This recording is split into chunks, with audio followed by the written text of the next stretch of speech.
في أعمالهم ومقاصدنا في مقاصدهم وأخلاقنا في أخلاقهم وأقوالنا في أقوالهم وعلومنا في علومهم ونستحضر ومنظر زاك في هذا المجلس الشريف المبارك ونهلل الفاتحة وإلى حضرة النبي صلى الله عليه وعلى آله وصحبه بارك وسلم سر الفاتحة.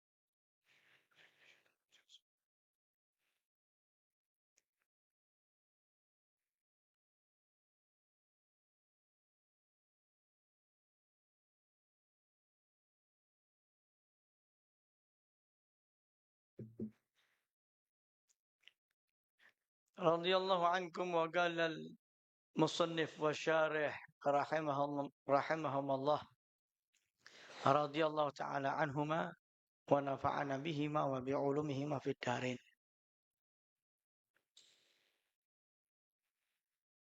رؤية جل جلاله في الجنة على ما يليق بجلاله وقدسه كماله. قال تعالى: وجوه يومئذ ناظرة إلى ربها ناظرة. وهذه الرؤية هي المرادة من الزيادة في قوله تعالى: للذين أحسنوا الحسنى وزيادة. بسم الله، الحمد لله، والصلاة والسلام على رسول الله سيدنا ومولانا محمد ابن عبد الله وعلى آله وصحبه ومن والاه ولا حول ولا قوة إلا بالله. سبحانك لا علم لنا إلا ما علمتنا إنك أنت العليم الحكيم. رب اشرح لي صدري ويسر لي أمري واحلل عقدة من lisani yafqahu qawli, amma ba'd. Hadirin wal hadirat, para rahimin yang dirahmati oleh Allah. Alhamdulillah, kita akan lanjutkan pembacaan kitab Jala'ul Afham susunan As-Sayyid Muhammad bin Alwi Al-Maliki Al-Hasani, dikenal dengan Abu Ya Maliki, yang merupakan kitab syarah atau penjelas dari kitab Aqidatul Awam susunan As-Sayyid Ahmad Al-Marzuqi rahimahumullah radhiyallahu ta'ala anhuma wa nafa'ana bihima wa bi'ulumihima fid darain. Semoga Allah berikan kita manfaat berkat beliau berdua, ilmu beliau berdua bagi kita dunia akhirat. Amin ya rabbal alamin. Yang terakhir di dalam pembahasan fil yaumil akhir, tentang hari terakhir atau akhirat yang wajib kita Ahlus Sunnah wal Jamaah untuk beriktikad, untuk meyakininya bahwasanya itu ada di akhirat, adalah ru'yatullah jalla jalaluh, melihat Allah. Di mana? Fil jannah, di surga. Ala ma yaliq bi jalalihi wa qudsi kamalih, tapi melihatnya dengan cara yang layak bagi Allah, yang layak dengan kebesaran Allah, dan yang layak dengan sucinya, kesempurnaan Allah subhanahu wa ta'ala. Sehingga ini sengaja saya pisahkan dengan pembahasan sebelumnya. Dikit, tapi ini kalau nggak dijelaskan bahaya. Kayaknya bertentangan dengan yang selama ini kita yakini. Tapi kita berkeyakinan, beriktikad nanti ada orang-orang itu di dalam surga, walaupun nggak semuanya, ada yang diberi nikmat oleh Allah dengan nikmat paling besar, yaitu melihat Allah subhanahu wa ta'ala. Tapi bagaimana melihatnya? Nah, ini yang perlu kita bahas. Allah Ta'ala berfirman, mana dalilnya kalau orang itu bakal melihat Allah? Allah Ta'ala berfirman, wujuhun yawma idzin nadhirah ila rabbiha nadhirah. Di hari itu penduduk surga itu wajahnya berseri-seri. Tampan, rupawan, full senyum lah. Ya, full senyum, berseri-seri wajahnya. Kenapa? Ila rabbiha nazirah. Karena mereka melihat kepada Tuhannya. Melihat Allah. Dalam surga orang itu sudah senang jelas. Dalam surga orang sudah pasti berseri-seri. Tapi ada yang paling membuat mereka itu berseri-seri wajahnya ketika mereka melihat Allah. Allahumma ja'alna minhum. Semoga Allah menjadikan kita termasuk orang-orang yang kelak di dalam surga Allah mendapatkan kenikmatan melihat Allah Subhanahu wa ta'ala. Cuman ini kemudian jadi permasalahan walaupun kita wajib meyakini. Wa hadzir ru'yatu hiyal muradatu minaz ziyadah.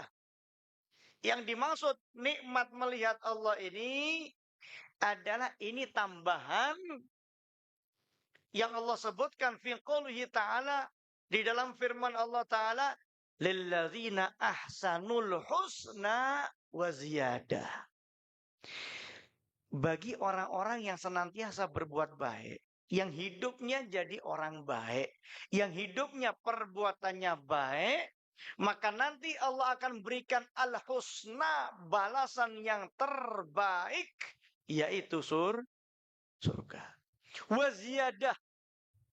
Bukan cuma surga saja, ada nikmat tambahan yang Allah berikan.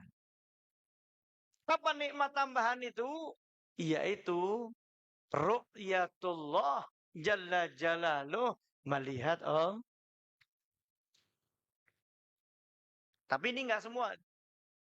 Ada orang dapat nikmat dibalas kebaikannya dengan surga.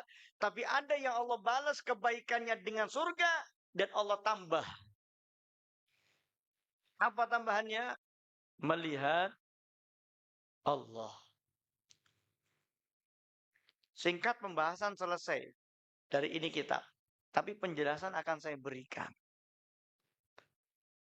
Di sini kita akan memahami ini ayat dengan melihat pandangan 3 mazhab dalam akidah. Mazhab kita Ahlus Sunnah wal Jamaah. Tapi untuk perbandingan akan saya terangkan apa pendapatnya mazhab Mu'tazilah. Apa pendapatnya mazhab Mujassimah atau yang sekarang populer disebut Wahabi. Kita Ahlussunnah wal Jamaah meyakini Allah itu terbebas dari ruang dan arah. Tidak ada jihad bagi Allah. Enggak ada arah. Bukan di atas, bukan di depan, bukan di belakang, bukan di bawah, bukan di kanan, bukan di kiri. Tidak ada arah bagi Allah. Dan Allah tidak dibatasi oleh ruang. Ini Ahlussunnah wal Jamaah. Tapi kenapa orang ketika meminta kepada Allah tangannya ditengadahkan ke atas? Seolah-olah dia menanti pemberian dari atas. Karena memang kata ulama kiblatnya doa itu langit. Bukan berarti Allah ada di langit. Sebagaimana Anda sholat ngadep ke arah Ka'bah, Anda tidak ngadep langit. Tapi bukan berarti Allah ada di dalam Ka'bah. Ya. Ahlussunnah wal Jamaah tidak membatasi Allah dengan ruang dan arah. Allah terbebas dari ruang dan arah. Ini Ahlussunnah wal Jamaah. Cuman timbul masalah sekarang. Kita ini bisa melihat sesuatu kalau ada arahnya. Anda bisa melihat apa yang di depan Anda, bukan di belakang Anda. Saya sekarang bisa ngelihat Anda, tapi saya nggak ngelihat tembok di belakang saya. Anda bisa lihat saya, tapi Anda nggak bisa lihat tembok yang ada di belakang Anda. Maka melihat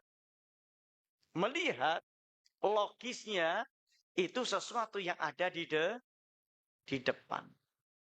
Loh, saya naik motor, nggak lihat ke belakang, tapi bisa tahu belakang. Saya lihat spion, tetap yang Anda lihat yang di depan. Ya, bayangan yang dipantulkan oleh cermin, kaca spion. Logisnya, sesuatu yang bisa dilihat, itu harus ada di depan. Berarti ada arahnya enggak? Ada arah. Dan sesuatu itu bisa dilihat kalau punya ukuran. Sesuatu itu bisa dilihat kalau punya ukuran. Kalau nggak ada ukuran, nggak bisa dilihat. Sesuatu yang terlampau besar dan sesuatu yang terlampau kecil itu tidak akan bisa untuk dilihat. Oke, percaya nggak ada bakteri? Kelihatan nggak ada bakteri di meja ini? Nggak kelihatan. Walaupun kalau dilihat pakai mikroskop akhirnya terlihat. Sehingga sesuatu itu kalau terlalu kecil, kita nggak bisa lihat. Demikian juga kalau terlalu besar. Sehingga alam semesta ini, mana ujungnya kita nggak lihat. Terlampau besar. Tidak mampu untuk dilihat. Kita tidak mampu untuk melihat. Berarti logisnya, yang bisa dilihat itu ada ukuran. Kalau ada ukuran, maka dia akan menempati ruang. Loh, ini kan bertentangan dengan akidah kita. Paham sampai sini? Saya bahas logisnya dulu. Sesuatu bisa dilihat, itu berarti ada fisiknya, ada bentuknya. Berarti ada arahnya. Dan berarti juga ada ukurannya yang artinya dia dapat menempati ruangan. Kalau tidak ada ini, maka mustahil untuk dilihat. Nah, ini logisnya dulu. Sekarang bagaimana pendapat 3 mazhab akidah tadi tentang melihat Allah? Saya mulai dari pendapat Mujassimah. Mereka meyakini ini ayat wujuhu yauma idzin nadhirah ila rabbiha nadhirah. Di hari itu wajah berseri-seri melihat kepada Tuhan mereka. Ya. Di sini Mujassimah atau yang kita kenal Wahabi, mereka yakin orang di surga itu dapat melihat Allah. Sama kayak kita Ahlussunnah wal Jamaah. Di surga dapat melihat Allah. Tapi ini tidak bermasalah kalau bagi Wahabi. Kenapa? Karena mereka menyatakan Allah itu ada arahnya. Allah di arsy. Arsy di atas langit. Allah menempati ruangan. Dan bagi mereka Wahabi, Allah itu berbentuk. Sehingga orang di surga itu melihat Allah. Kayak Anda lihat saya lihat Anda. Ini bagi Mujassimah. Mereka yakin di surga itu orang mampu untuk melihat Allah. Jika diberikan itu kenikmatan oleh Allah. Ya seperti kita melihat. Ini mazhabnya Mujassimah. Tapi kita Ahlussunnah wal Jamaah menolak ini. Pindah sekarang. Mu'tazilah. Mu'tazilah sepakat. Memang kalau sesuatu yang bisa dilihat, itu harus ada arahnya. Harus ada bentuknya. Ada ukurannya. Menempati ruang.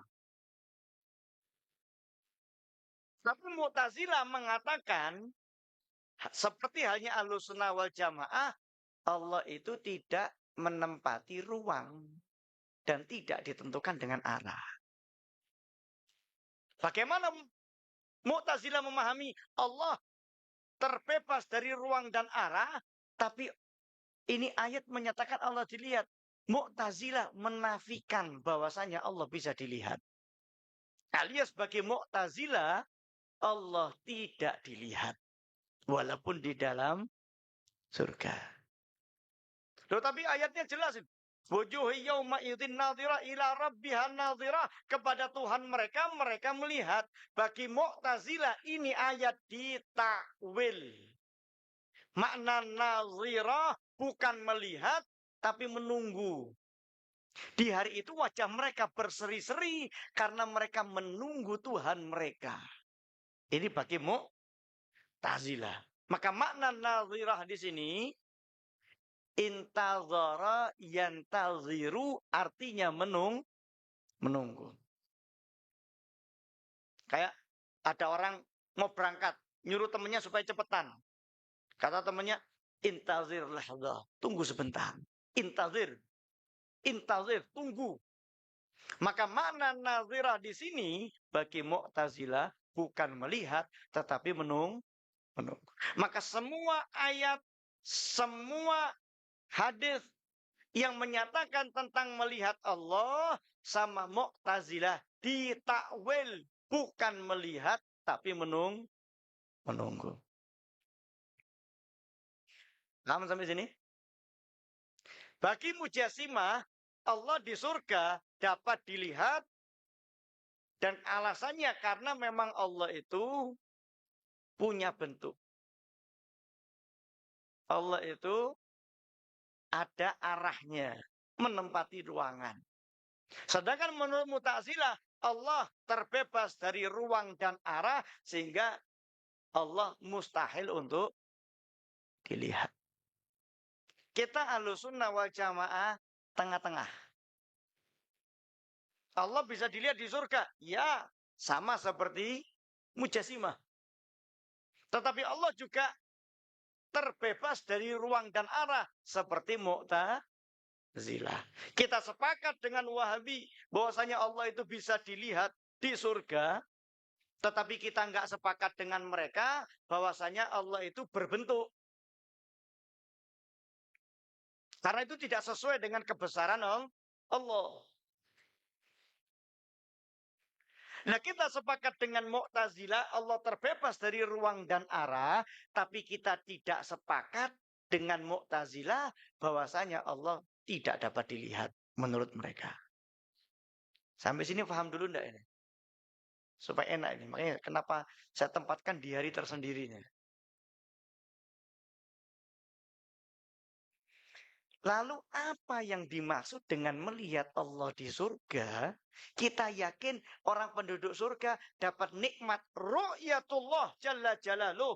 Melihat Allah jalla jalaluh. Tapi kita sekaligus mengatakan Allah tidak ada ruang dan arah. Allah terbebas dari ruang dan arah. Ya, apa memahaminya? Caranya begini. Di dunia ini tidak ada nikmat yang wujud. Tidak ada nikmat yang wujud. Yang ada nikmat di dunia itu adalah zawalul alam. Pakai hamzah bukan ain. Nikmat di dunia itu ketika sakit hilang. Pahit hilang. Nggak enak hilang. Itu nikmat. Kenyang itu ketika kenyang, nikmat kenyang itu datang ketika hilangnya lapar. Lapar itu enak nggak enak? Nggak enak ya. Sakit apa nikmat? Sakit. Ketika hilang lapar, muncul kenyang. Artinya kenyang itu nikmat yang tidak wujud. Seperti halnya sehat itu nikmat kalau hilang sakit. Seperti orang yang ngantuk berat, kemudian dia tidur, bangun, hilang kantuknya.